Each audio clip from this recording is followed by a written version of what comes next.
The Vibe. This is the Joey Ebanks Show on Vibe FM.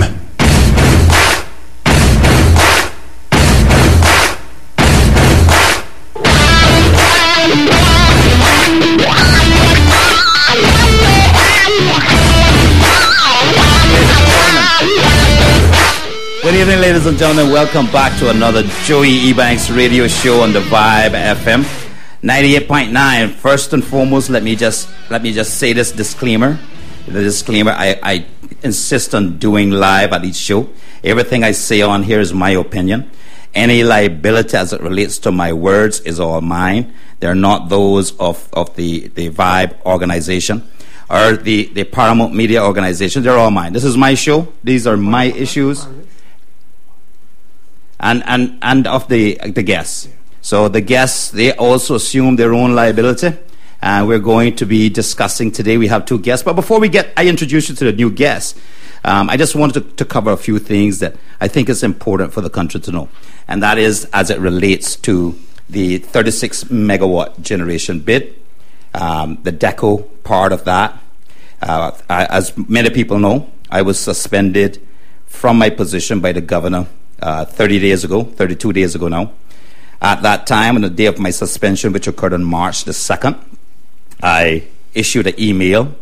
The email was sent to CUC executive, the DECO executive and team, the ERA board, as well as cabinet members. The two cabinet members that were included in the email were Minister Mark Scotland and Minister Klein Glidden.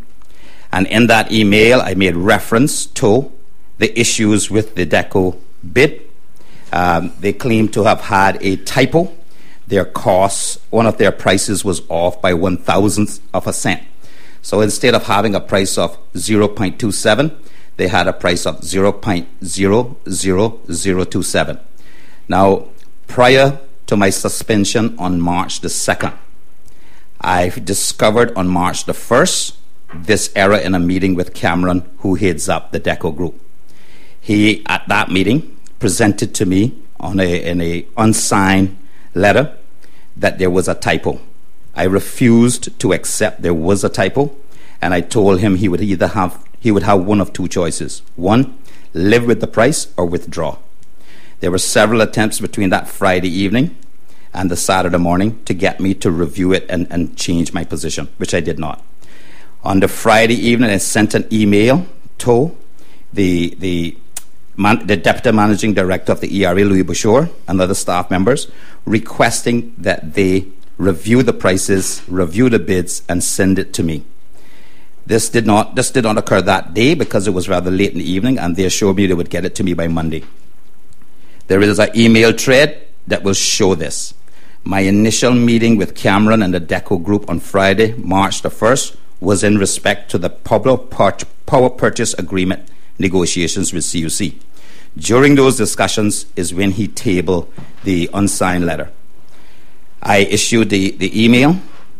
I had discussions with another board member that Friday night, and again on Saturday during the day with the discussions about how we could resolve it. And I kept repeating over and over, live with the price or withdraw and let us award the second bidder. What happened following my leaving and concluding the discussions with the board member, we were at the Havana Cigar Shop. By the time I got to Kentucky Fried Chicken on Westby Road, North Church Street, I received a call from Patty requesting that I meet with her, and then 30 minutes later I was served my suspension. Now, this is a Saturday, March the 1st.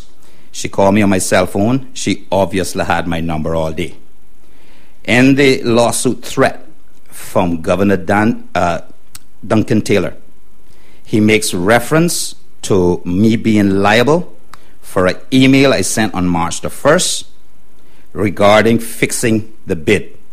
On March the 1st, ladies and gentlemen, I was still the ERA managing director, and yes, I sent that email saying it better not be fixed. I am not sure why the governor's lawsuit issued by his attorneys would reference that in particular, but the question I have for the listening audience and everybody who's tuning in is, why is it 32 days later, after everyone knew there was an anomaly and an issue with this bid, has the public not been informed by the governor, the cabinet, the ERA board, or the ERA staff, or CUC as to what precisely is the status of this 36 megawatt generation bid? This, I believe, is what the public needs to start asking, and asking frequently on every talk show that they have, and writing letters and asking what's happening with this. What is going on behind closed doors as it relates to this 36 megawatt bid? So, ladies and gentlemen, that's my intro. That's my discussion for today. You can find all of this information on my Facebook page, including the email I sent to CUC today, offering to give a statement, an affidavit to their attorneys, speaking directly to what I've just told you. The entire email is on my Facebook page, and you can view it there along with the lawsuit letter from the governor and the dates as I said here. And of course, you can find a new lawsuit one from Dan Scott as well, which is also now on my Facebook page. So today, ladies and gentlemen, who we have in the studio with us is Mr. Elias Solomon, the elected member for the District of Georgetown, and the former Premier, Mr. McKeever Bush, who is the leader of the UDP and the elected member for West Bay. Now, gentlemen, first of all, welcome to the Joey Ebanks Show. Thank you very much, Joey, for allowing us some time on your show. Have two items that I want to address. Okay. Well, I want to, for the listening audience as well as everyone in the studios, to just lay down some ground rules. We're going to, one of the things that I've asked and want you all to address is this framework agreement for the port agreement, because this has been the number one discussed issue now nationally. Everybody's talking about it since the Crosstalk show had Ezra and Arden on, and they attempted to read a legal document with some difficulty, but they're discussing it. So, but what I want to do is we need to take questions. We need to be precise. I want to engage the public as well. You've been in the seat where I am right now, and you know what I'm talking about. So, not so much the long discussions and explanations, but how people call in so we can explain it, and of course open up with your knowledge and your involvement with it. Before you get to that, though, I want to speak about a matter that the Compass called me about today. And I just want to address it. I think they put it out on their, I don't know, it was on one of the webs. The web page. I think it must have been the Compass's. Okay. But that the Compass called me in regards to a matter that Dwayne Seymour spoke to in regards to the Bordentown dump. And I'd like to say that I am not surprised that Dwayne or the rest of them would try and duck their responsibility and their actions on the matter of the landfill in Bordentown. It's a hot, or was a hot topic. I don't know how the feelings are running now on it, but it was a hot topic. But this matter of ducking their responsibility and trying to distance themselves from my administration, they have been doing that on all matters since December. Maybe before then too, according to what I'm seeing now, and then some of the things that I was told then that from various people what was going on behind my back. The truth is, though, they were at all times, Dwayne Seymour, Mark Scotland, were at all times and always at the forefront of the landfill going to Bordentown and in support thereof.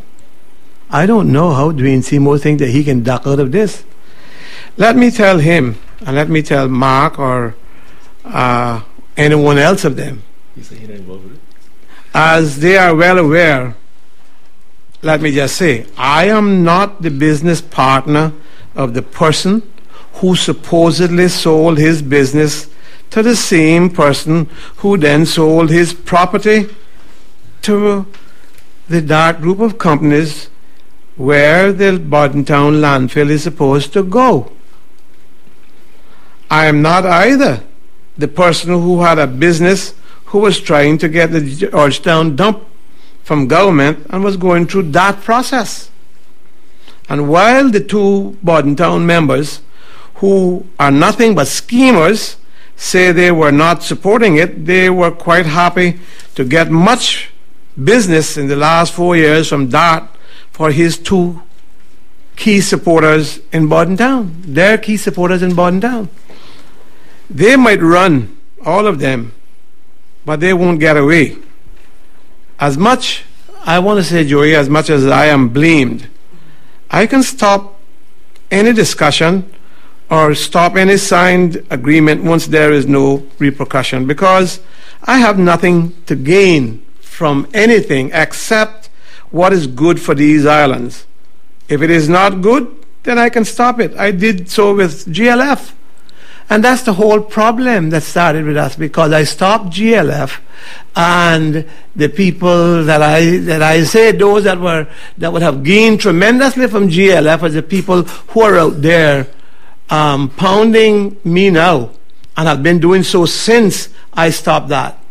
The people who would have benefited most are the people who sabotaged it. But at all times, the two Bordentown members were in the forefront. And your entire caucus was. So, gentlemen... And the entire caucus and cabinet. Caucus. Every single Monday you met with caucus, every single Tuesday you had cabinet. That's the way the PPM did it. That's the way most parties do it, right? That's correct. So you inform your caucus on Monday, you go to cabinet on Tuesday, and then you go to parliament whenever. So we want to get into the discussion. Gentlemen, but sometimes, I should say, people will be absent from caucus. Absolutely. Sometimes they don't pay attention either. But I can tell you this, that Dwayne Seymour was at every caucus that we had a presentation. You just can't be sure if you were paying attention. No. Can't be sure of that, but okay. I can tell you one thing. He had his discussions. He had his say. He went to public meetings. Can anybody believe that I am alone? I'm just one person, that I can force them to do anything? But sir, people do believe that. I mean, people do believe that you rule with an iron fist. And I mean, Mr. Solomon is here. He can speak to that. And Mike Adams, Captain Eugene, every one of them knows that this was discussed in caucus at all times. And Mr. Solomon, please, I'd like to have a show where you cut in and get your points in. Nobody holds up hands here. We are vying for political leadership, and we're gonna have some little discussion today and disagree and agree and back and forth. So I prefer it that way, Mr. Solomon and Mr. Bush. It is not in any way intended to disrespect you in any way, but we need to argue some of these points, because I am sick and tired of elected members and candidates providing misinformation and being so economic with the truth to the public and causing us so much expense in this country. We need to start being straight, and here's how the things go. Mr. Solomon, would you like to start off then with the discussion on this framework agreement for the port, if you would? Sir, what is the framework? Did you commit this country to the contents of that framework? And before you go there, let me say, as a minister who was a minister responsible. Okay, fair enough. Let me say that there is always a process that you follow. Correct. There is, first, when it comes to any project as such, there is in the first stage, an MOU. Correct. An MOU signed by the ministry. Yeah, so let's talk about that a little bit. That MOU is basically you saying, hey guys, we want to do this deal. Are you interested? And here's what we want done. Right. What's phase 2 then? And in the port, I asked for this various things. I asked for the Cayman-Brac cruise facility for smaller cruise ships, sailing cruise ships, and then I asked also for a turtle farm dock to boost up the turtle farm and carry tourists there. And you've been trying to get this now for about 15 years. Well, that's why we developed the turtle farm. That's right. Because it was supposed to be supplemented by a cruise ship. That's why we're spending $10 million down there, because we don't have it. And what that would have done finally was made West Bay absolutely and totally self-sustaining. And the turtle farms, right. The second stage is you go on with discussions and various revisions, and then there's a framework agreement where again negotiation is taking place. And there are various revisions, and you go back and forth, because in that framework, is where people are asking for all sorts of things. Sky. They're asking for the sky. They're asking for the sky, and then they might catch a piece of God's green earth. Yeah. Right? Then it's up for us to say, no, you can't get this, you can't get that, and I want this, I want that. That's how it's done. Now, is that the framework? That's the stage of the framework we're discussing here now? After that framework was even scrapped. Okay. So the document that they put out there is a scrap. Okay. I want to know, Mr. Bush, where did Mr. Solomon come in on your invitation as minister into the negotiations? Well, were you in at MOU or at framework? No, I created a... Mr. Bush, can we let Mr. Elio say something? No, because I appointed Mr. Elio. Agreed, sir, but we need to get him into the conversation. I'm going to chime in, Mr. Ebanks. I definitely don't have a problem, but I know that he wants to do some cursory things, up front. Okay. Yeah. That's fair enough. I'll let him preface that. First of all, let me just say to you both and the listening audience that I do not believe anyone should allow on any radio show anyone to come and accuse them about anything without having them there to defend themselves. No, absolutely. So I'll touch on those points when I get a chance to so, Mr. Bush, my apologies. Please continue with your opening. So I was only going to say that we reached that stage. Okay. We continue, and I'm setting out how a project is done. Understood. And so that framework, that one particular one, had went along, but that was scrapped. But in the process of things, you continue until you reach a final agreement. Right. Now, when you reach a final agreement, the project then that goes to the cabinet, which then goes to the AG, right, the Attorney General's chambers, and then the Attorney General chamber. Then when that comes to cabinet, that may come back to cabinet. Then it goes to Central Tenders Committee. And in this case, when the process before you go to that part, because there is a point I think is important here in teaching the public. When that goes to the Attorney General's office, I've had one of these done myself in recent months, a year or so ago, where the Attorney General's office really looked at it from one perspective, the people's best interests. And advising cabinet. What is legally? What is legally, yeah, and plus he wants to ensure that the people's best interests are there, right? What is legally right? Yes. Okay. Go ahead. It is cabinet. The members is going to say it's going to be the arbiter for the public. Okay, gotcha. So the framework agreement in this one, we did not reach a final agreement. Okay, I'll say that. Did you even make it to the Attorney General? No, because we didn't reach that stage. But I want to say that is a normal process. Yes. Okay. Yeah. And in this one, that's what we had agreed. We will, after we had reached a final agreement, we would send it to the cabinet, who would give it to the AG, might come back to cabinet for revisions or whatever, then send it to Central Tenders Committee to see if they are agreeing, and then we had said we would send it to the Auditor General. I had agreed with the UK on these things. I had told the governor that that's what I would do. Right. And that was the process. But we didn't reach that stage. We didn't even get the cabinet because we did not reach a final document. You weren't satisfied with what you had to take it to cabinet, is what you're saying? No, we had, in fact, the document that Ezard and Harden put out there were not the document. That was a scrapped document. Right. That's one of the older documents. Yes, that when did it expire? Been signed. When did it expire? I don't recall the dates. They gave a time as recently being expired, but my point I want to make is that if it was a live document on the table, could this current cabinet commence negotiations with the cruise lines on a new port deal? If this was a live document on the table, an agreement, a definitive agreement. No. Okay, thank you. No, I'll stop there because I wanted to get that as an introduction. Right. But I want to say, when you asked Mr. Elio how he got in, he got in because I stopped GLF. Klein was the man that has negotiated, which, by the way, they're talking about process, but I didn't go through any process. He was one of the bidders, and we can come to that, but he didn't go to any bidders. He got in because I stopped Klein, I stopped GLF, and took Klein out of it. Right. Well, there was some rumors throughout the mill when that occurred that you had actually reprimanded Klein at the time because you weren't happy with the outcomes with the port deal, and Elio was given. This is this rumor. This is the Maru and what I heard. I'm just repeating what I heard, and that Elio had then been brought up to deal with the negotiations on this particular port. I took Klein off the project. Right. Okay. Mr. Solomon, could you jump in here now, sir, please? No, sure. And let me say again, Mr. Ebanks, evening to you and evening to the listening audience. Pleasure to be here. Just to pick up on the point that you raised earlier on in terms of actually having a program and allowing the other side to be aired. Let me commend you, first of all, for actually doing that, because I don't think that was something that myself or Mr. Bush was actually afforded on the program where the issue actually first raised its arguably ugly head.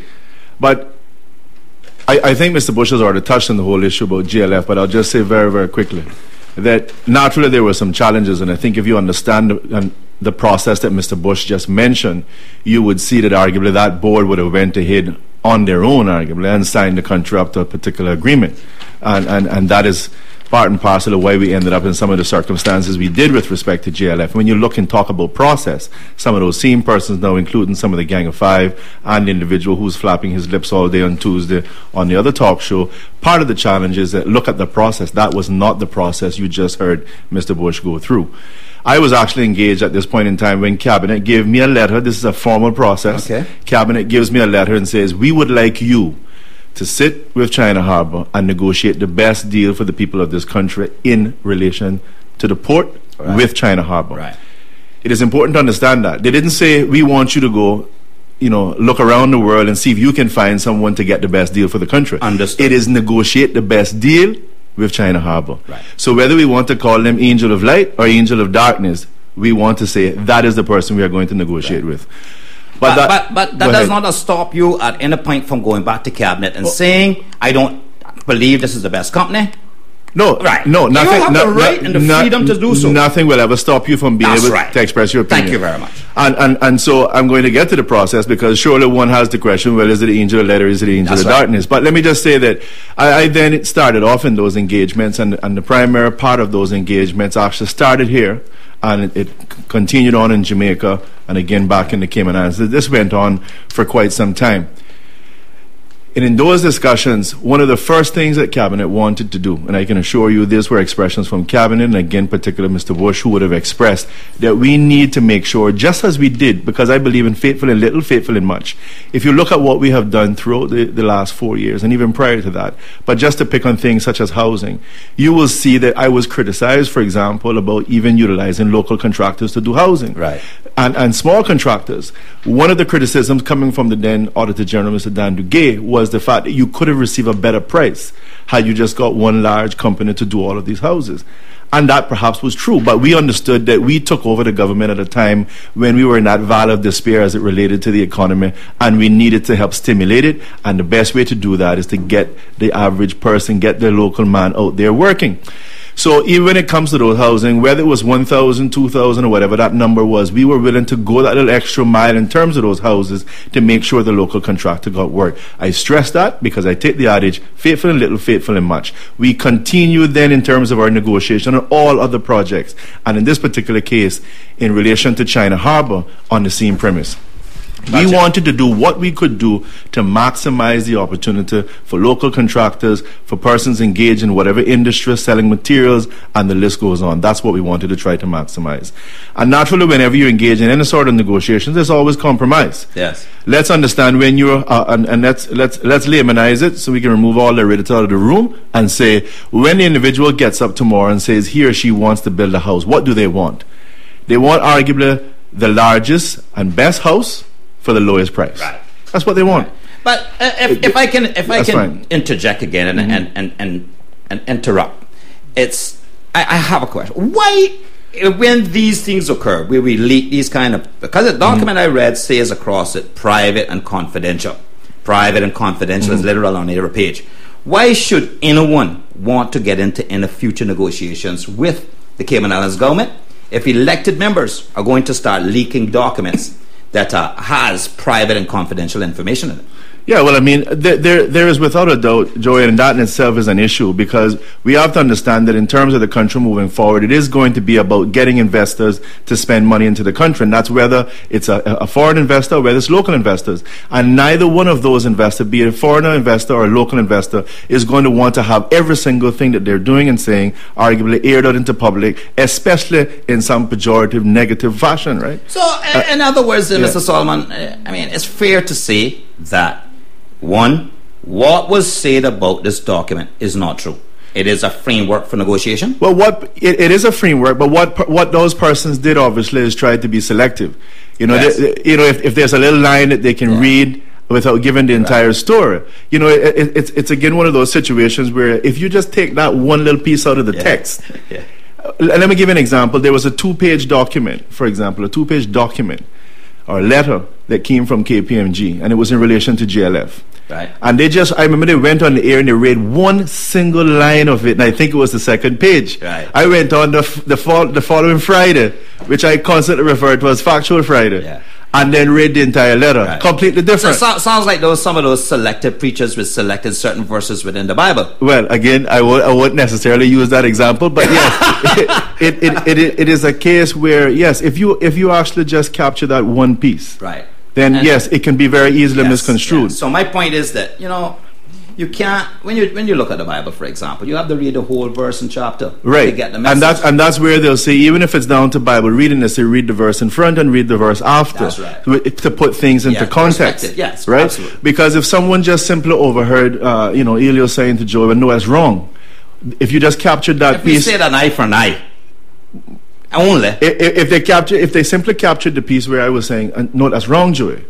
What they could now go and extrapolate is that Elio was correcting Joey because he was doing stuff that was wrong. When in fact, if you captured the entire conversation, what you would capture is that Elio Joe was actually talking in reference to something that was being done in the next room, and Elio had simply stated at that point in time that what's happening is wrong. Yes. So you need to put things in the proper context. And when Mr. Bush speaks about the framework agreement, let's just take a little bit of time to understand this, because one, my role then would have been to engage in negotiations with China Harbor, limitation to China Harbor, to get the best deal for the people of this country. All right? And I have already highlighted now that Cabinet's focus would have been to make sure that we maximize the employment opportunities and spend into the local economy.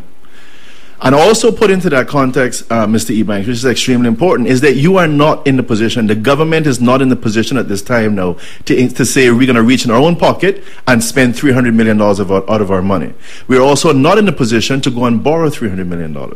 We are in the position where whoever's going to spend has to spend their money, and they're doing so now with the clear understanding that the government's technically not going to give them any guarantees. All right.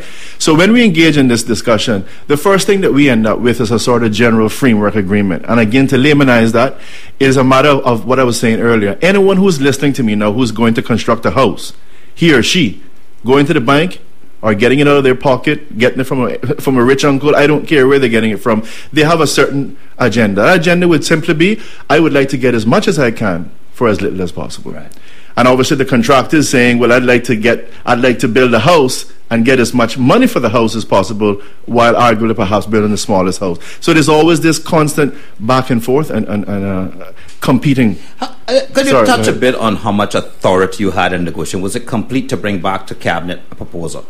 It was a matter of saying, I sit there and try to get the best deal, right, and then I was obviously then going to present that to the relevant persons, right, and they make that decision. Okay. It is not my it is not my decision to sign, and that's another thing. Right. You had that individual trying to suggest, oh, you got a bad deal for the country. No, it is never my deal. Right. Because if I sit here and I believe that I'm trying to get 5 cans and I'm only able to get 3, I'm going to say, gentlemen, I was aiming for 5 and I was only able to get 3. It is always Cabinet and/or the minister, etc., who's going to make the decision as to whether they think it's good enough to go forward. Okay. But I heard them trying to encapsulate me and drag me into it, and even dragging other ministers. But I understand you have a call. Well, we don't have a call, but I want to remind callers that the number is 946-9898. That's 946-9898. You're listening to the Joey Ebanks Radio Show. We have as our guest the former Premier, Mr. McKeever Bush, and incumbent candidate for the District of Georgetown, Mr. Elio Solomon. We're talking about the framework agreement for the port. We're going to take a commercial break. And gentlemen, if you would, you've made clear your position. I would appreciate when we come back if you could reference in the document sections that persons can go to where the language clearly states this is not a definitive agreement. Okay? And if you could do that when we come back, then we can direct people to that document and clearly they'll read it for themselves. Well, the document says that. Yes, I don't have the document. I have a copy right here, sir, and you all can take a look at it. Joy, and I know you're going to the break, but just quickly, yes, when we do come back, I would like to just cover again just the essence of the framework agreement, what we're actually trying to achieve, and then we can get into some specifics. Okay, gentlemen, I invited you on here to clear up what was being said, and I'm going to give you a chance to do so. And sometimes I get a little angst and gets it going forward, but we're going to take a break. We'll be right back. We have as our guest the former Premier, Mr. McKeeva Bush, and Mr. Elias Solomon from the District of Georgetown. We'll be right back. Hi, good evening, ladies and gentlemen. Welcome back to the Joe Ebanks Radio Show.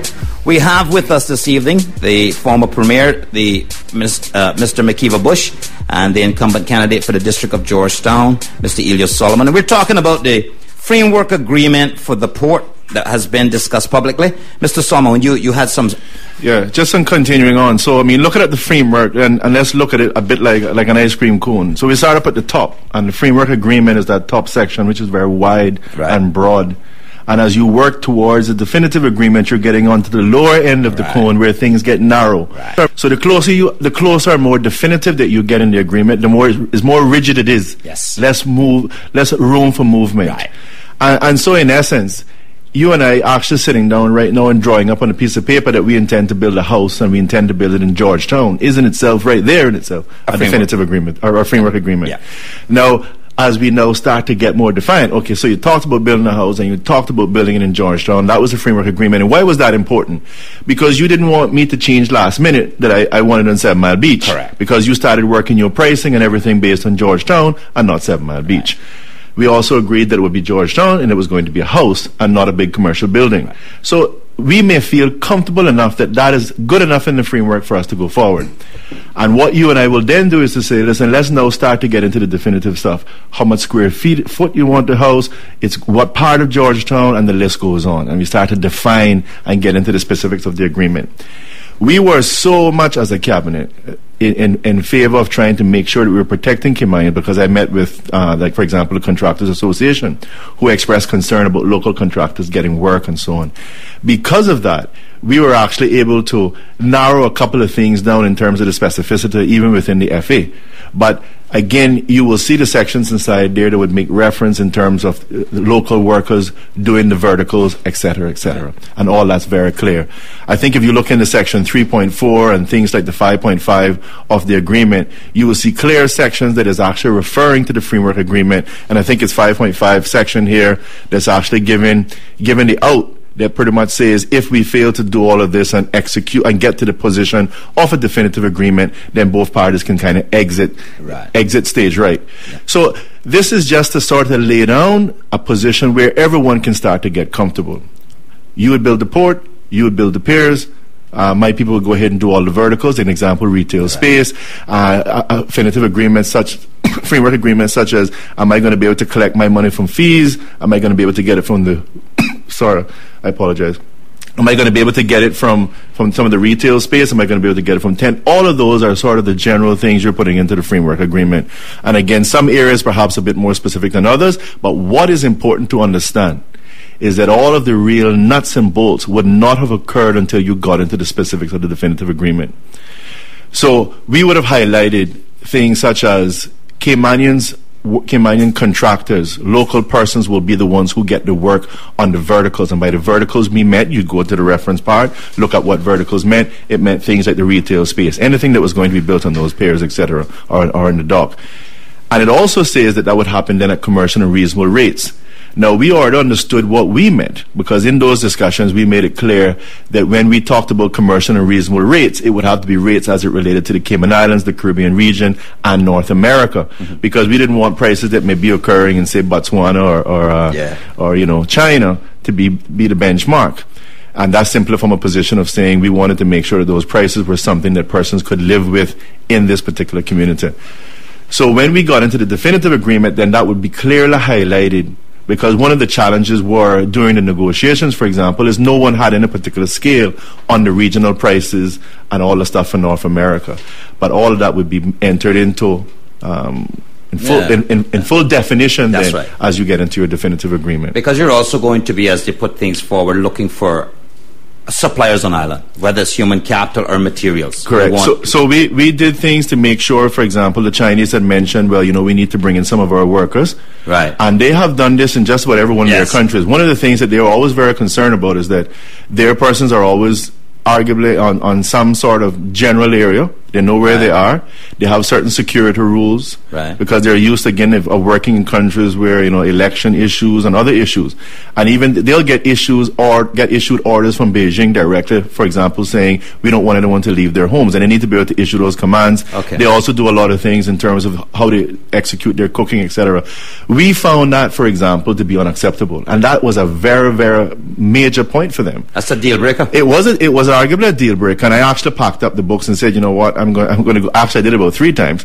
I'm going to go home because this is going to happen. Because we knew that there was a lot of persons in this country right now that had their 1-bedroom apartments, had their apartments, regardless of what they were, that needed to be rented. Yes, I remember you actually on radio talk shows arguing that you were fighting for that. Correct. And so what you would not have heard, for example, on the drum beating on Tuesday, you wouldn't hear any mention of that. You know? But we wanted to make sure that all those places were going to be rented. We wanted to make sure that the verticals for sure were going to be all local workers, and the list goes on. And so when you look at all that, yes, there would be some fine-tuning in terms of, for example, naturally their concern would be, well, which is where you get into local labor and saying commercial and reasonable rates. What would their natural concern would be? Anyone listening to me would say, okay, I don't have a problem if you're telling me who I have to hire. That's not a problem. I only have 2 concerns then. I have to make sure they have the expertise, and I want to make sure that they can't hold me hostage on the prices.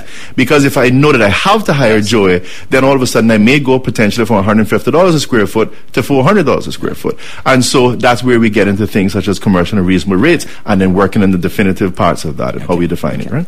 So Mr. Bush, I want to pull you back into this discussion now. So we've gone through how we get to where, one, the MOU is done, we're getting into the framework, and Mr. Solomon has taken us into what the next phase would be, which is the definitive agreement. And again, we haven't had, none of this discussion occurred when this was initially put out there. I wasn't, at the meetings when... I'm referring to what was said on Crosstalk when this was initially leaked out to the public. My question to both of you then is, would you entertain an opportunity to have a discussion, say, a debate face-to-face with Ezard and Arden as it relates to what they claim was done and what their agreement says? Let me just tell you something, Joey. I have spent 4 years. I took over a government that was in a terrible shape. And I have spent 4 years battling to get people to work, to keep this country afloat, to keep government budget from turning belly up. And what I have got is, look at the end of the day, what has happened to me. I'm accused. I am beat by my ex-colleagues who now want to say that they didn't know nothing about what was going on. And every project, as hard as I worked, and the things that I've done for the finance industry, and other people, and that will be proven. When I stop and look back at the projects that I put on the table, which would have hired people, there would not have been any unemployment in this country today. That's true. And every minute we had Ezard, and we had Arden, and we had the PPM, and we had somebody else getting up, and particularly those 2, every day of the week they had something to prove that this is wrong and that is wrong, and so everything had to be wrong, and somebody's a crook and somebody's a criminal, and all that done was to force the governor to give him credence in what he was wanting to do. And when he found that he could divide and conquer, and that they could run to him every week and say, do something about it, then that all was happening to the commanders. People were suffering. I have nothing to go and debate with them now. No, we're in a campaign. I will say what I have to say to the people of this country. I'm not sitting down to debate with them at this point in time. Joey, I have one question before you jump in, Mr. Solomon. I'm sorry, but Mr. Premier, this is my question, and the question is, you had the votes, you had the leadership, 2 guys objected to everything, they rallied people. What made you decide to say, okay, we're going to pull back a project here? Well, everything that they was trying to say was, everything that we did, they're saying, that's criminal, that's crime, that's corruption, that's not good process. Look, I'm a human. Yes. I can only take so much in my life. And if I was getting anything, what I wanted to prove to them, if I was getting anything out of it, I wouldn't stop none of them. Right. Okay. I would not have gone, I would have said, listen, you GLF, if somebody else is getting anything from you, well, that person had to talk to you, but this country is not going ahead with you because this is gonna, you don't have the money, and what your plans are going to cost us 7 to 8%. Yeah, fair enough. For it. So I wouldn't go ahead with them. Okay. Joy, let me just chime in really quick. I mean, when you actually listen and how people actually think that the public will forget, anyone who has listened for the last 4 years would know that Elio Anthony Solomon probably appeared on the rooster more than anyone in the entire Legislative Assembly has done over the last 8 or 10 years. Okay? That's true. I went on every Friday. I remember you were there. Yeah. Mr. Harris was there. Yeah. Harris and Gilbert were there. One morning I even came in and they said, well, this is a major issue. It's only one person from the UDP could appear this morning, and I had to be Elio Solomon. So to mention that, to say I did not shy away. Now, let me ask you something. This gang of five now that's saying they didn't know anything about the framework agreement, etc. Where were they for all of these Fridays? If you could actually hear me talking about the framework agreement on the rooster on numerous Fridays, where were they? Yeah. Where were they? Nothing was hid. Nothing was hid. And let's just pretend for a second that's all they heard. Well, if you're hearing all of these discussions and you're hearing all of this laying out, you're the big minister. That's right. You're not going to say, I'm hearing a lot of stuff. It sounds really good, but think I could have a cursory review of the document? Right. Listen to me. Let's not. Everyone, including the lip flappers on Tuesday, and the gang of five, every one of them all heard those discussions. I went on Rooster alone to talk about China Harbor, nothing less than say 10 or 12 weeks, okay? We had these discussions, caucus, every single way that you can actually think about. But I'm just going to the extreme to prove a point. Even if you never heard a single discussion, but you heard it on the radio, you should be ashamed then to even say no. Well, I never saw anything, never really entered into the discussion. Agreed. Never even decided to try to coffer it up at a caucus meeting. But bottom line is, Mr. Ebanks, is that the framework agreement, as I stated before, it is a situation where it was not my position to sign or to make the final decision with respect to moving forward. But I believe that what we were able to get in terms of the framework agreement, and there were several different documents that had been drawn up, so I don't even know which particular page we were actually reading from. But we looked at that. We had KPMG, for example, sitting with us doing a report. For KPMG to write a report saying we feel that what we're getting out of the framework agreement is value for money. Yes. This is not some firm that just started on Monday. Yeah. They have been around for a long time, reputable, etc. And on that point, Mr. Solomon, because there is a key point to that as well. From time to time, and Mr. Premier, you yourself would have had more experience in this, but governments, elected governments from time to time have to call on the accounting firms here for things like what KPMG did, value for money, the various things. Financial model of the whole business of the building the dock and what was going to put down for them to make their money back. That's what was KPM. That was KPM and KPMG due date. The financial model.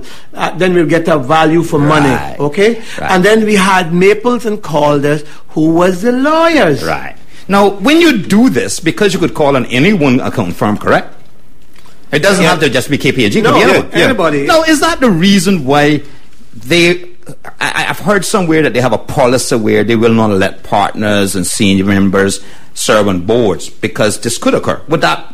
And that what not serving on these boards and committees kind of validates their position. Absolutely. A lot of those firms will do those things to make sure that, again, not only do they have that independence and neutrality, but they're seen to have independent neutrality.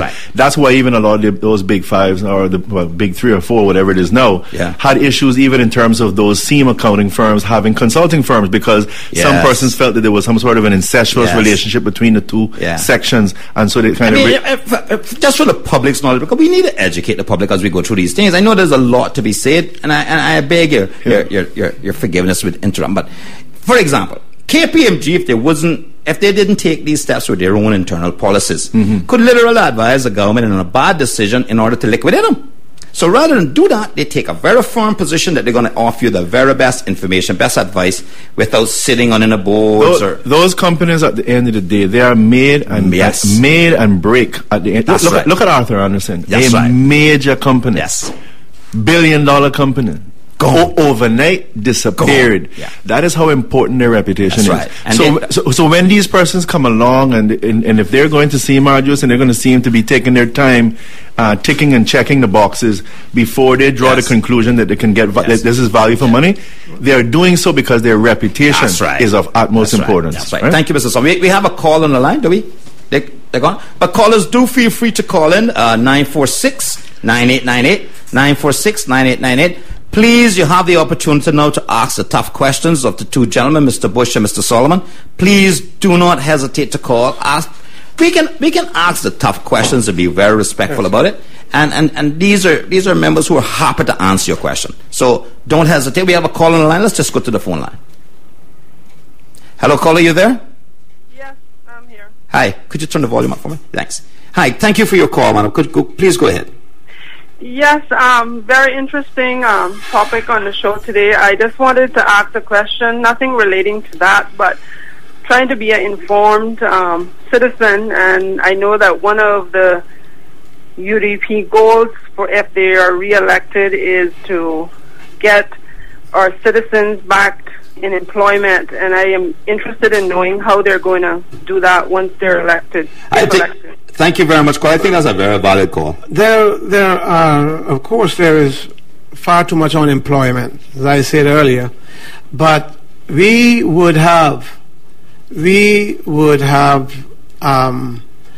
first of all, what we're planning to do from May to June, from May until December, because of the various projects, and we'll have to go through Foreign Office to discuss with them, we would have to find an emergency employment for people, because I know it's rough now, and it's going to get rougher to that extent for a certain category of worker.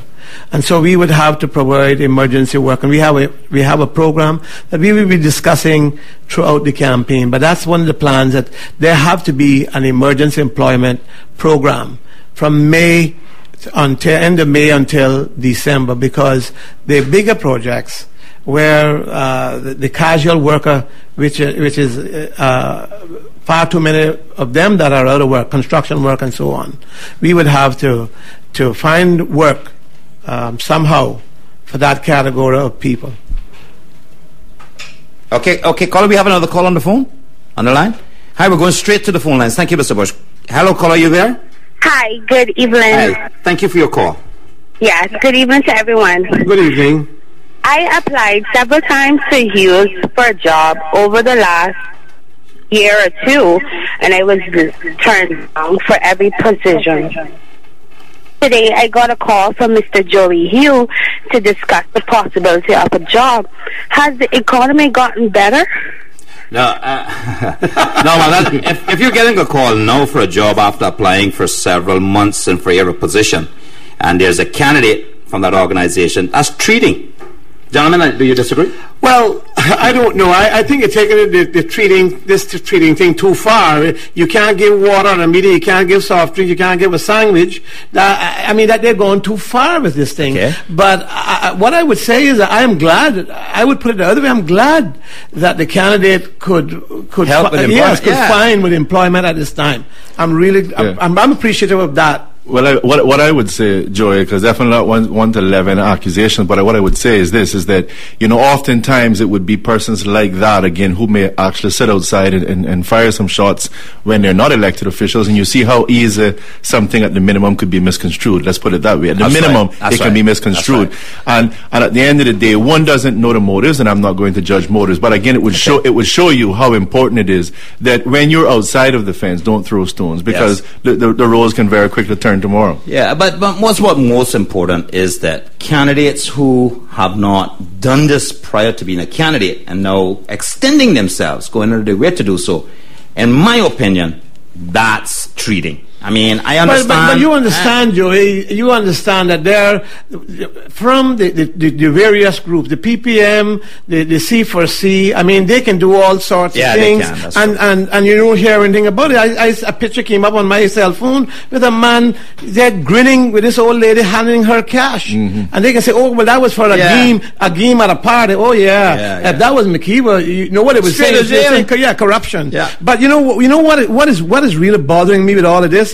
Is how can you giving water or sandwich at a meeting be treating? I see one group talking about giving appliances, and if that done and the person is told, I give you this for you vote for me, well, that is illegal. That's right. But to help someone to help someone is something different. But you know what? They'll see same people that complaining can go out and purchase $9,000 of tickets to a concert and give out those tickets to people to go to that concert, but that's not treating. That's treating, absolutely. That's we not have treating. A call on the line? You see, you know what I'm saying? Yes. I said to C4C and I said to PPM and all the rest, thou protesteth. That's right. Too much. So basically, they don't want to fund any of the appliances with the local stores, but they'll buy some tickets. Okay, let's go to the next caller.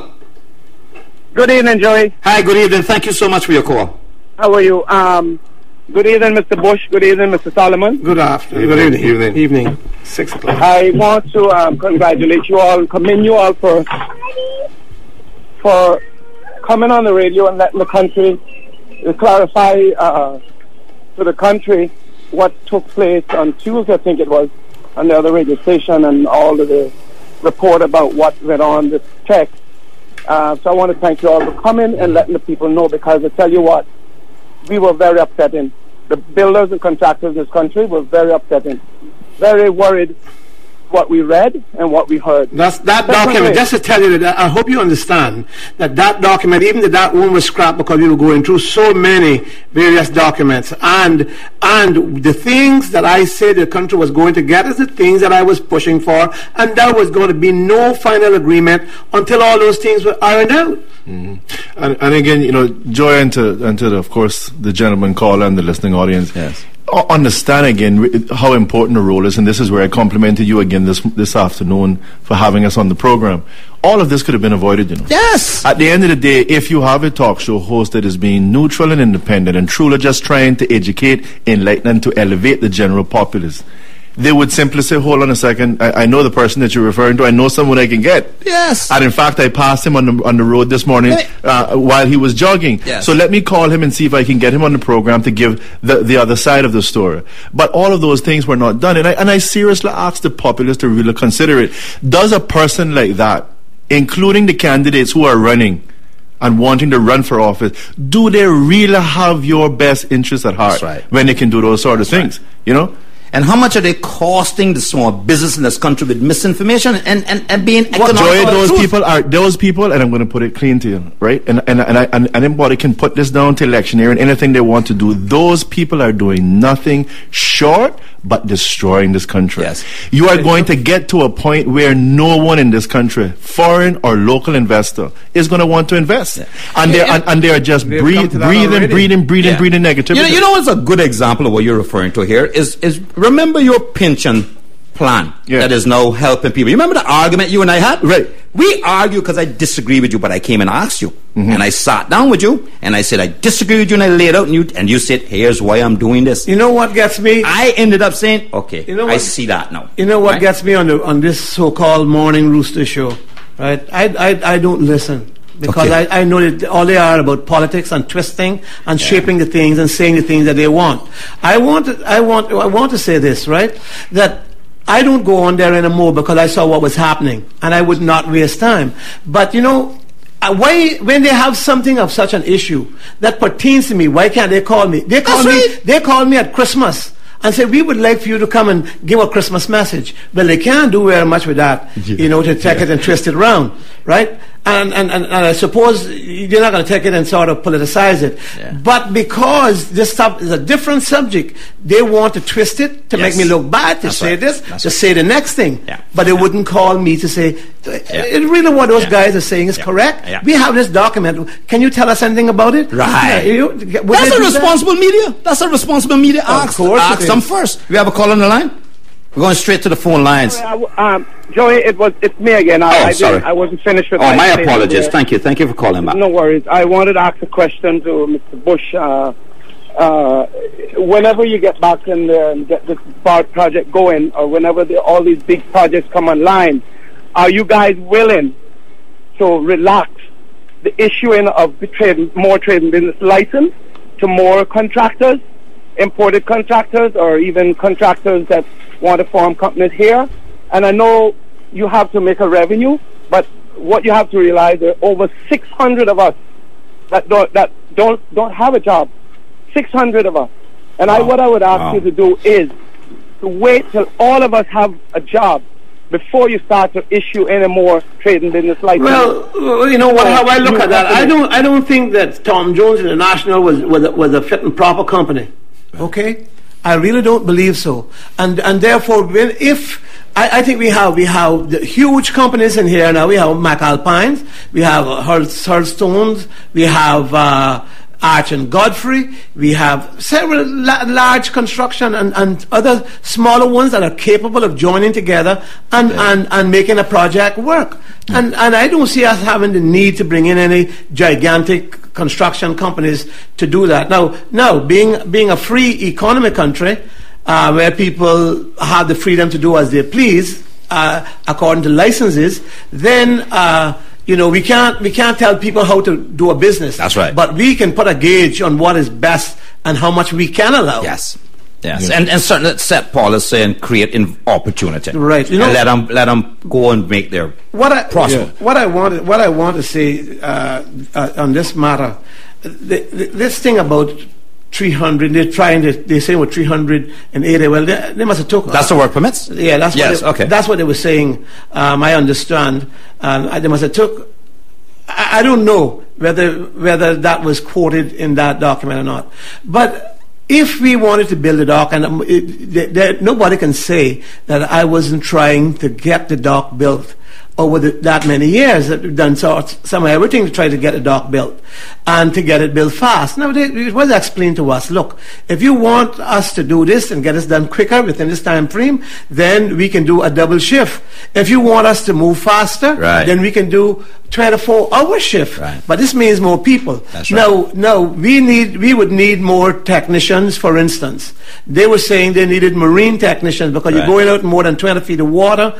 And so, I don't know if Ezra Narden is a marine technician or what, and I don't know how many we got in this country. Maybe we have some. Yeah. I'm sure we don't have the amount that they were saying. If we had hired 200 Caymanians to push this for 2,000 Caymanians, to push this project 24 hours to get a dock built quicker, then and of course to try to build it in the time frame. Remember this: there comes a time out there that you can't work, so you got to be working against the weather. So the quicker you go with it, the better off. That's right. Then we would want a certain number of marine technicians. They call them marine technicians to do work here. But look at what we were going to get.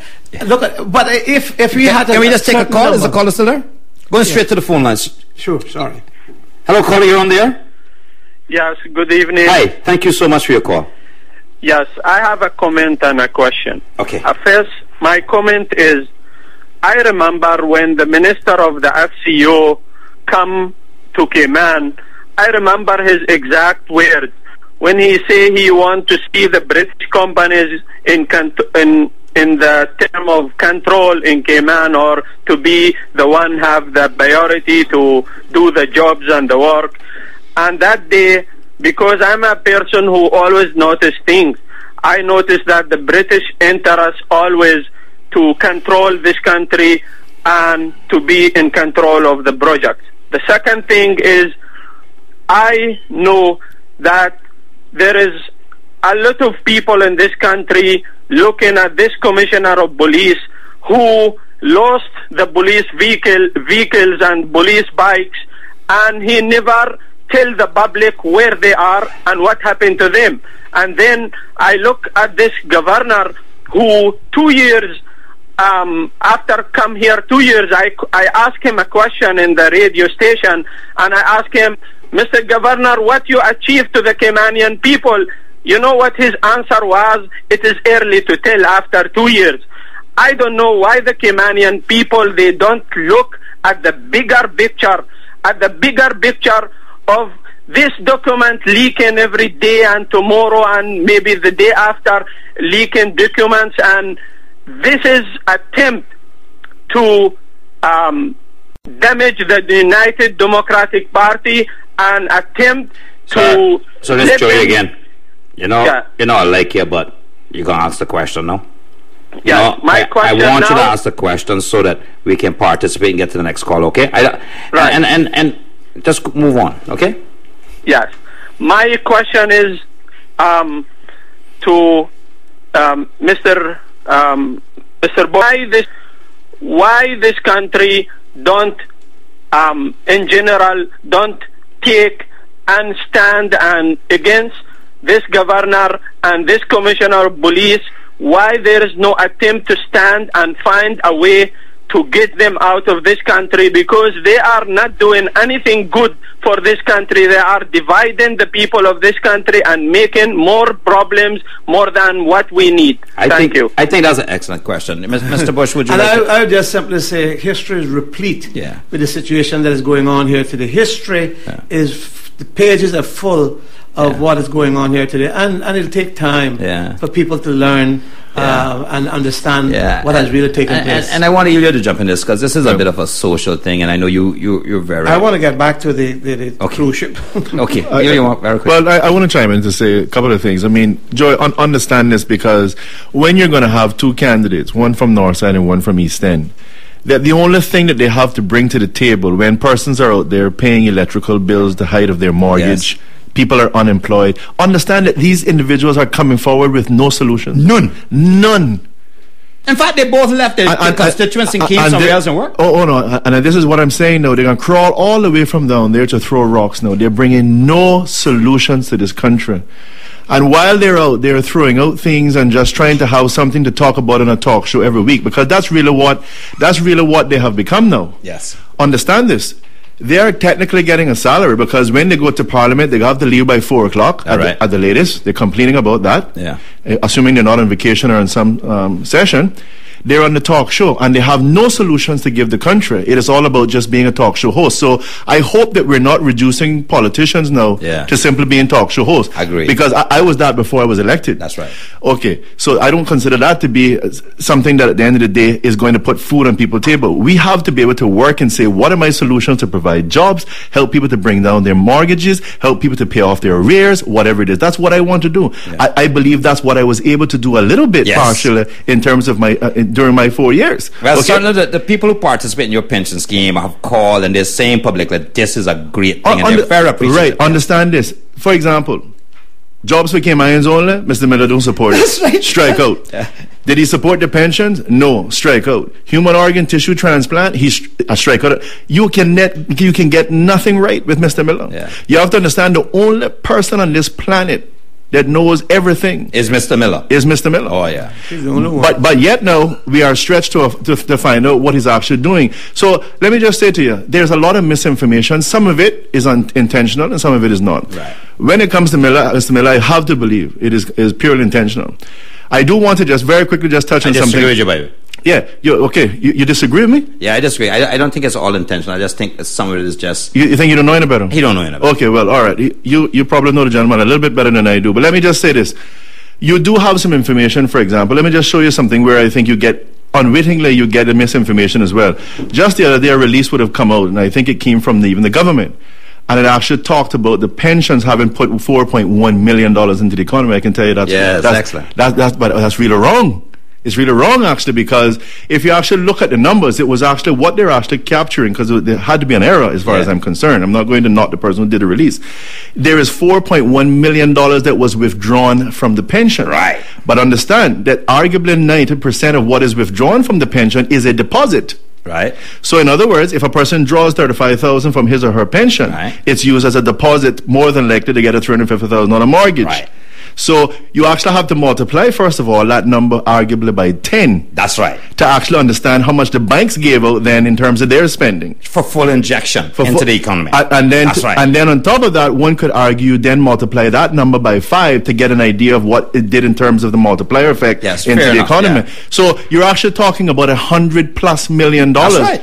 And understand there's minimum now a little less than 300 families that have benefited from that, despite the fact that Mr. Miller completely against it, leader of the opposition completely against it, and I do want to touch on some of these issues. I know I'm going to give you guys. I know you want to do it, but I want to just touch on some of these issues because understand this: what we have had now is Mr. Miller who has no solutions, Mr. Arden McLean who has no solutions. They've sat down for 4 years. There are people up there in Northside. I can tell you, even when I went Northside to be able to try to provide work, I went to the gentleman. I said, "Listen, I have 50,000. That's all I can get from the government at this point in time to be able to employ some people in the north side." He wouldn't take it because he couldn't get 80. I don't operate that way. If all I can get right now for my people is 50 better than nothing. Yeah. Now I'm fighting for my 80, but 50 is better than nothing.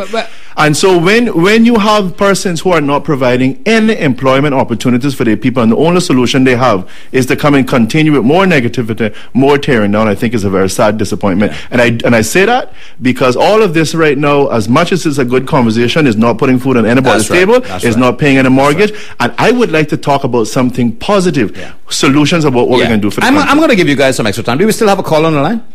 Yes. Hi, caller. Thank you so much for holding. Thank you for calling as well. No problem. Big up to the show. I really appreciate what you're doing. I have a question for Mr. Bush concerning the fire service. Why was the fire service taken from its previous portfolio and placed under the portfolio now, which it is under finance and tourism, apart from the other uniform services? And number 2, why are foreigners coming here being employed in the uniform service and are being placed on a higher pay scale than that of our local Caymanians that we have here in the fire service? Well, when the ministries were distributed, I was given fire. I don't recall where it was. That's 2009. Right. I don't recall where it was then. But certainly, I got the responsibility. Probably may have been internal and external affairs. After it could have been internal and external affairs, and I certainly got the responsibility. I don't know why, but it was what was given to me, and I took it and worked with it. I always just for clarity, Mr. Bush, the governor kind of allocates those, or as premier you get the governor. But there was a discussion. Okay, there's fair a enough. discussion. Fair enough. But I don't know how that was shared out to me, but I know before I was responsible for the fire service as well in a previous administration. I just hope that I've done the best for it. I can't answer about why this is happening in other uniform services. Now, I don't know if he's talking about the police or what. Yeah, well, but I have a lot of complaints about it. I would just add on to what Mr. Bush has said, right? That it was an issue in terms of the fire service, and I mentioned this in perhaps one of my final debates in the Legislative Assembly. I want to be able to echo the concerns that a lot of firemen have come to me about. Yes. And that is, and let me just say this again, publicly now that I'm here chatting with you, Joy. The fire persons like our uniform officers, and it's many of them, but let me just isolate the firemen just for now. Understand that late at night when you and I are sleeping, if there is a fire, my friend, okay, and I've seen this. I was in a neighborhood in Savannah Meadows. Now, I was passing by and I was dropping my daughter off late at night, picking my daughter from visiting her friend. Through my periphery, I see a house. I see some flames. I turn around very quickly. Car on fire. House could potentially have been on fire. There's a family sleeping in there. Yeah. So sometimes you can go to sleep and you don't wake up the next morning. Yeah. But while they were running out, as we say, the firemen are running in. Okay. And God forbid if our children or mother, father, brother, sister somewhere on the side of the road getting an accident and they need the jaws of life, that is those people who drag them out. Yeah. But yet at the same time, a lot of times we don't give them the respect and the merit that they deserve. That's right. And I say that because I spoke to Mr. Bush about it some time ago. He was in agreement, and I made it in terms of my statement in the House, that even in terms of the reviewing of their salaries, I believe it's a situation that has to be reviewed and looked at properly, because they have to be properly compensated. And I know many of us may sit there and say, yeah, but what are they doing? Yeah. Cleaning trucks and playing dominoes? No, they do a lot more than that. And again, understand that sometimes it shouldn't take a Hurricane Ivan alone to prove to us what firemen and how important they were, you know. And I just want to give them the recognition that they deserve, because they do a lot for us, you know. And particularly those persons who guard the fort one way, shape or another at the night while we sleep. I have a tremendous degree of respect for them. And I just want to add to that, because I've heard from them as well tremendously. And what I'm going to do is, we've gone over already by about 16, 17 minutes, but to the firemen, the thing is that regardless of how much emergencies they respond to, the key thing is that they do respond, and we're relying on them to pull us out of fires should we be in danger. And these individuals have families too. They have babies, they have at home, they have wives, they have significant others, because we got fire women now, and they have significant others at home too who love them, and they're putting their life on the line. Partner, we can liken that at this point in time to a heart. How many did you pay attention to your heart this afternoon? No. But let me tell you something though. It started shaking. You got a bad pain. I bet you can remember your heart then. When there is something that goes wrong, that's what you pay them for. That's right. Okay? That's right. And it shouldn't take 9/11. It shouldn't take Hurricane Ivan to prove that they are the ones who I have seen that. I witnessed an apartment complex catch on fire many years ago. 30-something plus people running out. That place is arguably majority wood burning. It's the firemen who have to go in. People leave their children in the fire, you know. Yes. That's how much they want to get out. And those gentlemen, ladies, whoever they are rushing in. We have to have, we have to give them the respect they deserve. So, Mr. Solomon, Mr. Bush, we're over by about 19 minutes now. I want to give you both. But we ended positive. That's always good. It was a great call to That's end such a contrast to the other program. You know. But certainly I want to give you gentlemen both an opportunity with closing remarks. And Mr. Solomon, do you want to go first? Does it matter? You guys can decide, really. I'll let the leader end last, you know, on that note. But Mr. Ebanks, again, I just want to thank you very much, and I want to take this opportunity to contrast again just what you're doing here with the program, and that is allowing both sides to air. And I want to just, stress to the general public, if an individual has nothing to hide, they have no problem in having both sides of the story. Right. And therefore, whether it's the rooster, the fowl, or whatever you want to call it, if you're not going to allow both sides of the story, you have an agenda. That's right. You have an agenda. That's right. And if that agenda is one that is not going to be beneficial to the people of this country, then you mean the country no good. Right. And I can state it anywhere, anytime, north side, east end, it doesn't matter. Come to the country. There are people hurting, Joey. When you can understand that 1,400 people are off the grid, no electricity, can't even pay it. That's the tip of the iceberg. If there's 1,400 people that are not on the grid, imagine what the real iceberg is showing you that's under the water. It is telling you people are hurting.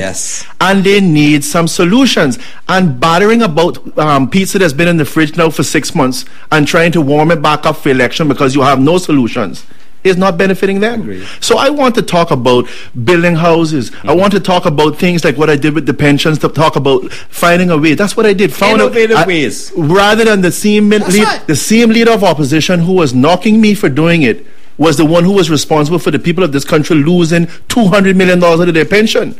You tell me if we couldn't use $200 million today. Okay, we could build a port.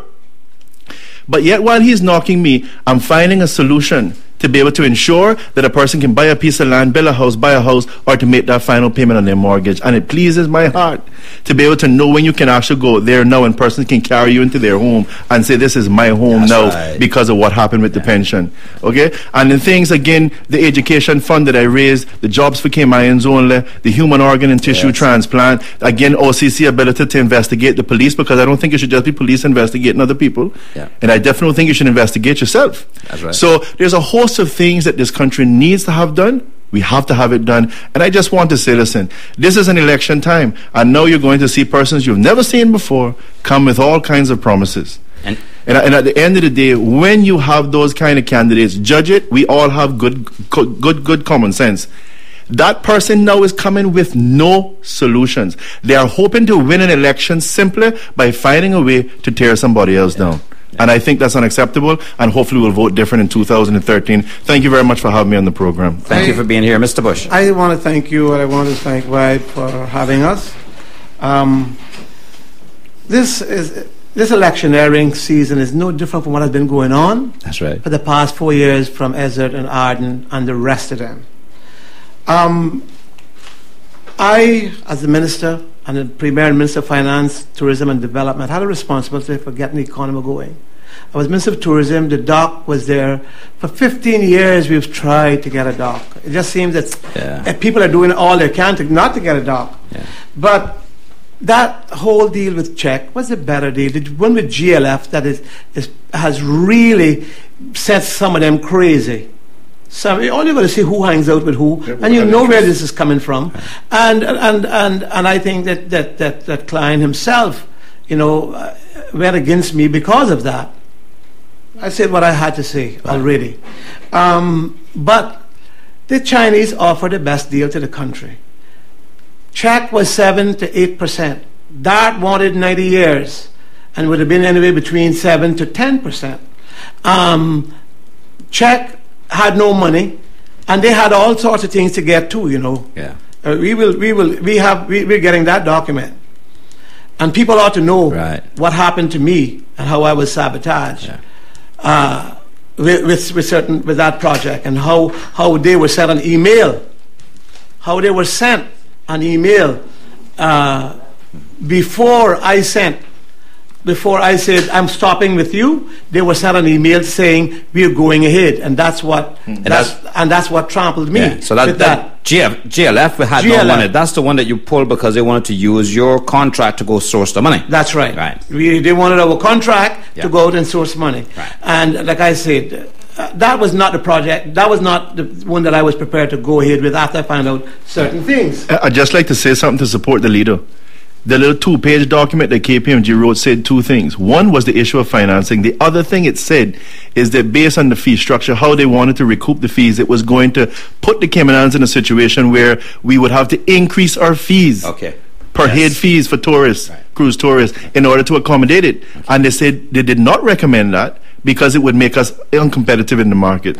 Mr. Bush, you want to finish wrapping up? Ending closing remarks so that I am trying to tell you that, but I came here to deal with this issue. That's fine. You take your time. And so I certainly tried, and we were getting all sorts of things. They couldn't. They definitely Caymanian companies were going to be constructing with them. In fact, they had agreed on Deco, Hurlstone, and another one with them to build. Yes.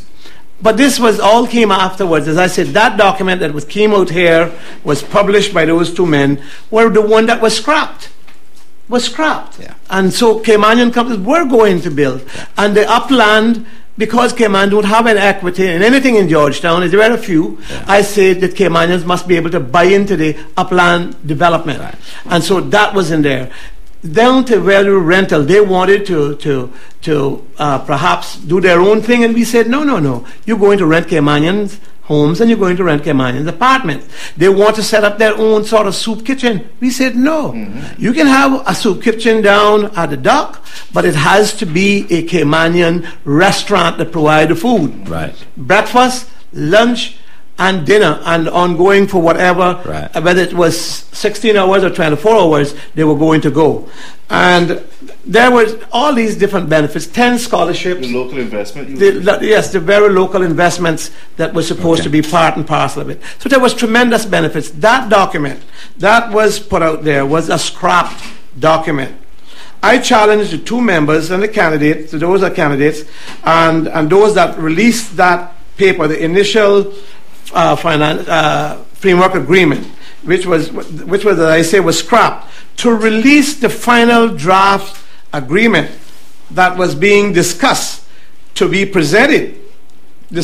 then to be presented to the cabinet, to the AG's office, the cabinet, and then to C2C, and then to the Auditor General. That's what I promised. And that, Joey, would show the world what I'm talking about. Yeah. They have exposed this country to further scrutiny and malaise by introducing a document that was scrapped. Yeah. How can anybody, an investor, feel good about this sort of thing?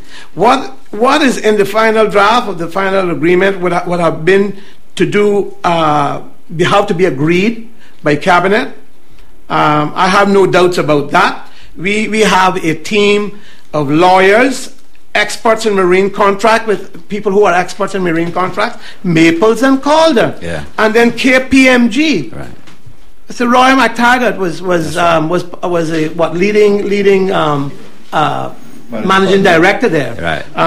These are very substantial and important companies in this island, and these were the people. The KPMG consultants were going to do the financial model. And that group also included members from the Port Authority Board.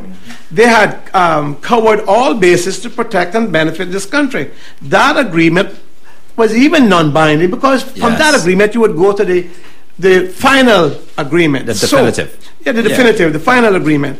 And so for them to put out there, but what this is all about, this is an election year, and they're still, they still realize that I have political strength. And so this, the governor accusing me and trying to take me through court is not enough for them, because the people have paid them no attention. Yes. They now have to try to to destroy me further. That's what this is all about. You see? That's what this is all about. And so, but what I want to remind Caymanians about is that when I was trying to get $185 million, I did not look here because the rates were high. I looked overseas and found a decent company that would have charged us around 2.7%. And they went on so much. The governor went on, and then he got the Auditor General into it. The same two members went out there and they talked about Cohen this and Cohen that and the next thing. And that was supposed to be corruption. Mm-hmm. And I said, enough is enough. Forget about it. Even though Cohen went from one deal to another to say, if you can't go through that one, we still offer this, and we still offer you 2.7%. And what happened? I said, stop it. Right? I hired the man that the governor asked me to hire. Right. The governor asked me to hire someone. Right. Mr. Bell, paid him $5,000 a month. Didn't go to tender either. Wow. Oh, yes. And so we hired him. And then they went and got CIBC for 5-point-something%. You know what that's costing this country? It's costing this country $55 million more in 15 years, or 10 or 15 years. $55 million more, because we are paying 5-point-something% when we could have paid 2-point-something%. Right. Who's getting the benefit of that? Is it the Caymanian people? No. And these are the things that I tried to do. So in trying to get checked, I tried to get a better deal for Cayman. I wasn't going to sign the life away for this country. Why should I? That's right. I stop things when I see that I don't like something. I stop it. That's what I done with GLF. That's what I done with the project for the North Sound. I stopped it.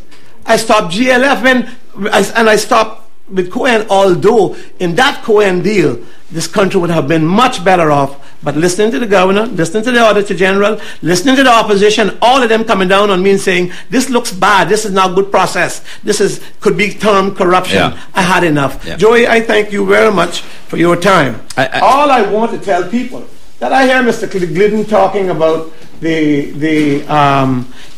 what the cruise ships. I had a discussion with the cruise ships, but let me tell them, if anyone believing that the FCCA together, or any one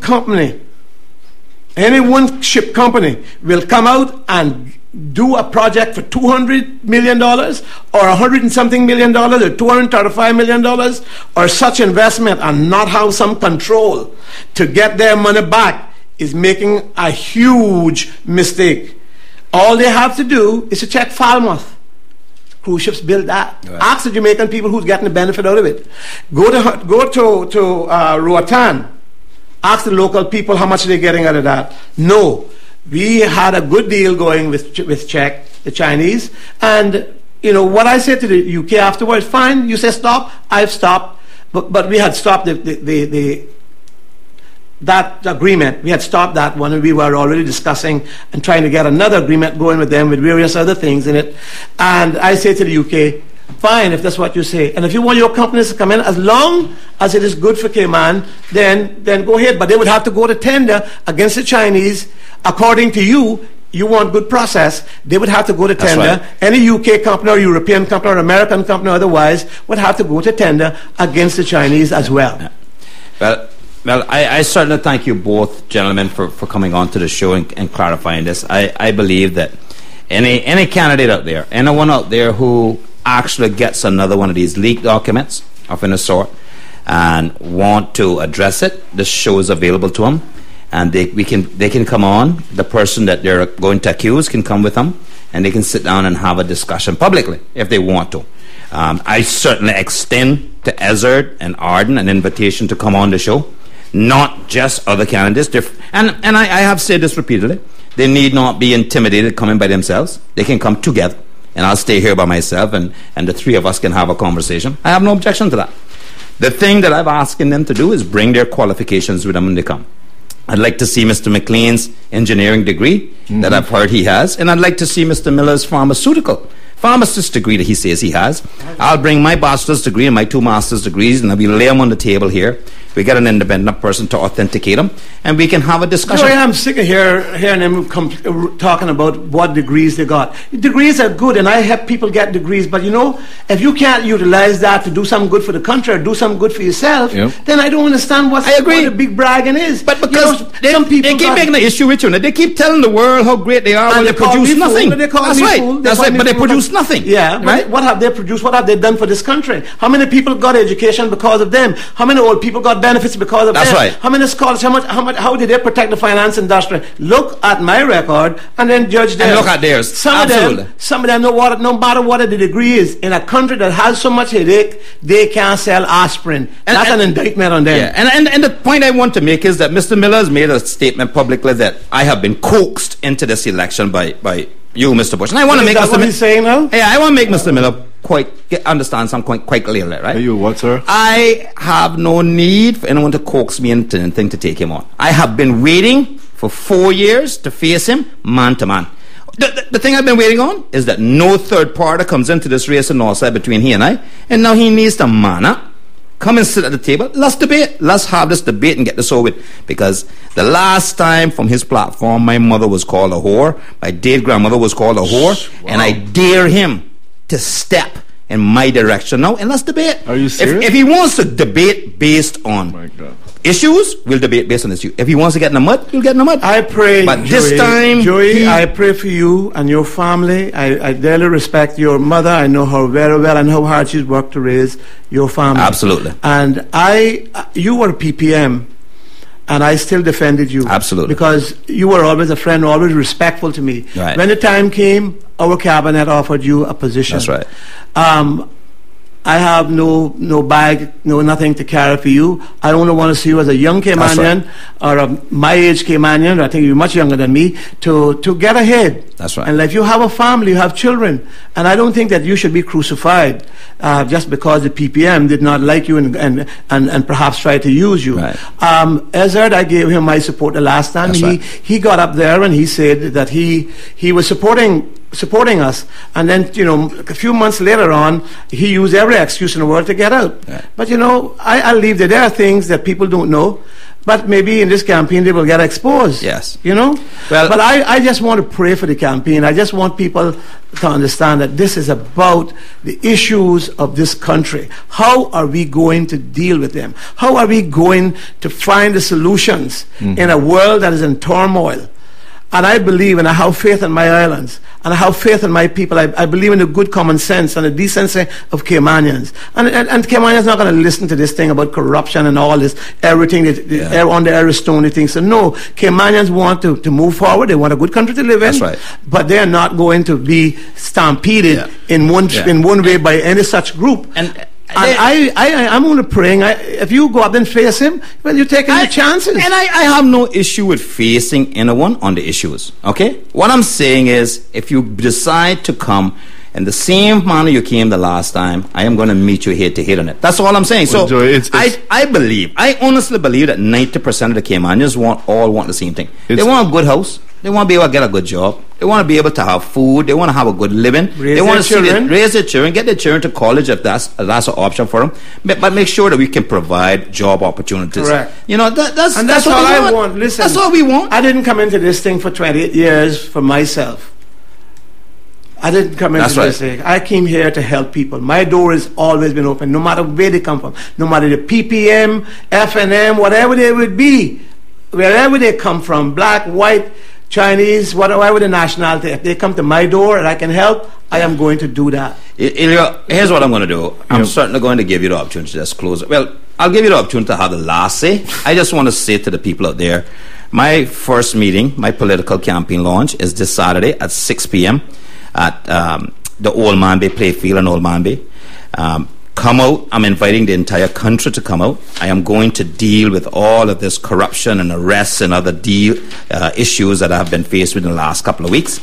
I'm going to present the evidence. I'm also going to give you takeaways. I'm going to print off some of this stuff and I'm going to put it in your hands so you can take it away and you can always reference it when you read and see the attacks being aimed at me within some of the media. I need to finish my statement, sir, so let me wrap up my section. You guys can handle it. But come out on Saturday at 6 p.m. in Old Manby. I'm going to put it up on screens. I'm going to read stuff to you, and I'm going to give you copies.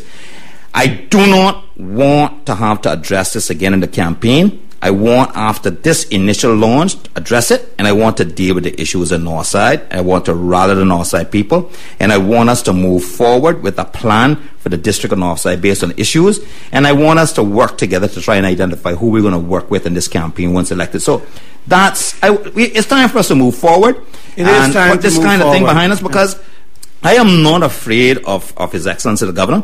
I'm not afraid of Dan Scott and his lawsuits. I'm not afraid of any of that. When I say something, it's in the public's best interest, and I have evidence to that effect. So they can try and muzzle me all they want. That's not going to happen. I am not prepared, based on the numerous amounts of emails I have received from Caymanian women about the injustices that they have gone through, to continue to be silent. I'm not going to do that anymore. This has to stop, and the Caymanian people need to step up now. You need to take a stand. If you truly want us to turn this around, and you want us to be based on issues, you want us to do what Premier Bush just said, pray, get together, work together on the issue, come up with some resolve instead of beating each other to pieces every day. Let's do that. But you all need to stand up too. Rubbing over fire ants while elephants are trampling us. You know, I'm going to close with this final.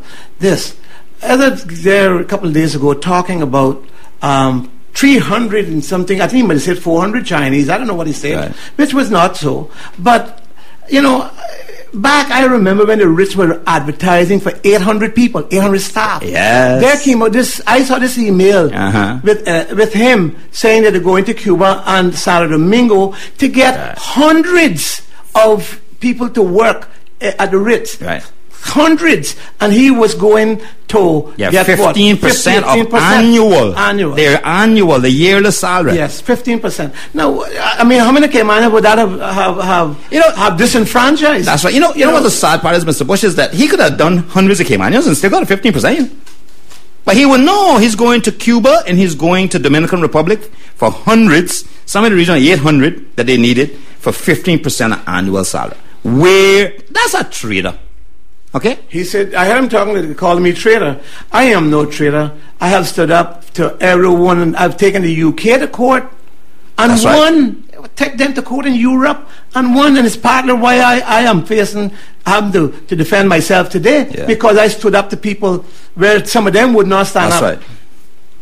Mr. Solomon, now that we've finished, I just close with us, and let's just wrap up the show for today. Again, gentlemen, thank you so much for being here. Thank you to the callers and the people who tuned in. Thank you all for making the show a success. No, my pleasure, Joey. And of course, I know you had to say what you had to say. I want to thank you very much for having us here on the program. And again, I take my hat off to just about anyone who throws their hat in the ring in terms of actually running for office. I think that in itself says a lot. But I do want to say definitely commendations to yourself, because I say it with the greatest degree of gravity, when you actually have persons who potentially were going to run in a district that can tell me that they would have received a call from a particular person who is in the district saying, I hope you're not planning on running in my district. I think that's a serious problem. No one should feel threatened in terms of taking someone on. So again, I definitely commend you for actually throwing your hat in the ring, and of course the people will decide. But I just want to thank you very much for having us here in the program. I just want to see us, Joy. I spent the last 4 years doing the best that I could, not as a minister, but as a backbench member. But I think that even then, quite a lot of things have been accomplished. Makes me quite proud. I think we have a good party. I think we have some good candidates now that we're bringing to the table again here in 2013. Good 12 candidates, and I want to be able to go there along with those candidates, show what we're actually have in terms of solution, not just trying to find something to tear somebody else down about. Right. Naturally, if somebody's done something wrong, we have an obligation to lay the facts on the table. Right. But for goodness gracious, let's see if we can put some solutions on there, because there's people's hurting. Mortgages to be paid, arrears to be paid, people need jobs, people need to keep food on the table, people want to improve their business, get the economy up and running. So I want to see some solutions, and I just want to encourage persons when they're actually listening to those talk shows, if the person isn't giving you both sides of the story, they're not giving you the truth. Absolutely. And if you're not giving the truth, at the end of the day, I think the good word says the truth shall set you free. Then if you don't have the truth, then you know what you are. Right. Enslaved for sure. Thank you very much, Joey. I'm not afraid to take a stand, take a stand.